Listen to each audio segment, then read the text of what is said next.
Baixa base é uma prática de herança persa que é proibida pela religião do Islã e por toda a moral humana correta, e não tem nenhuma relação com o Islã ou com os muçulmanos.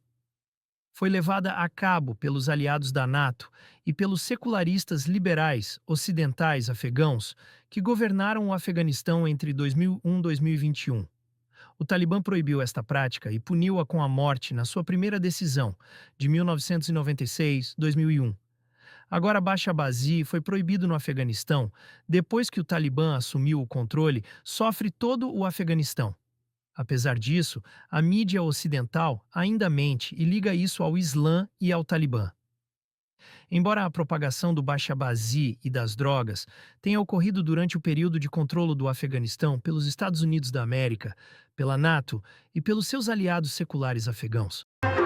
They're called dancing boys, T-boys, or, by many who have had to turn a blind eye to them, Afghan sex slaves. A subculture of bachabazi, or boy play, is widely known in Afghanistan, but for U.S. service members there, the abuse of these children is infuriatingly hard to stop, especially when the abuse comes from American-backed Afghan commanders there. I had a boy because every commander had one. In a 2010 PBS documentary, a former Afghan commander of the Northern Alliance spoke openly, shamelessly, about this sick practice. If I didn't have a boy, I couldn't compete with the others. Today, the New York Times reports that the American military stands accused of ordering troops to purposely turn a blind eye to the abuse in order to maintain good relations with Afghan forces. The reason that we weren't able to step in with these local rape cases was we didn't want to undermine the authority of the local government. We were trying to build up the local government. Us acting after the local government fails to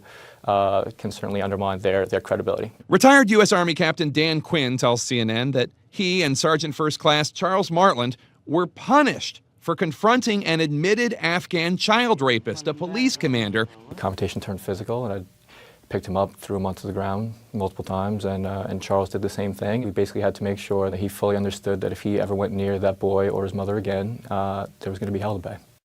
Quinn says he and Martland were relieved of their duties shortly thereafter. Martland is being involuntarily separated now from the Army.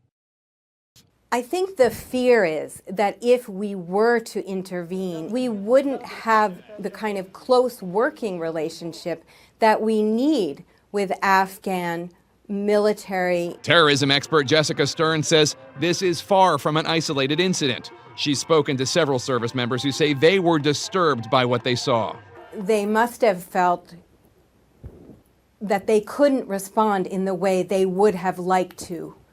It was clearly a very painful subject. Congressman and veteran Duncan Hunter, a Republican from California, is trying to save Martland's career, writing to Defense Secretary Ash Carter, quote, "Martland stood up to a child rapist. I trust you will give this case the attention it demands." A Pentagon spokesman told CNN today, "We have never had a policy in place that directs any military member or any government personnel overseas to ignore human rights abuses. Any sexual abuse is completely unacceptable and reprehensible."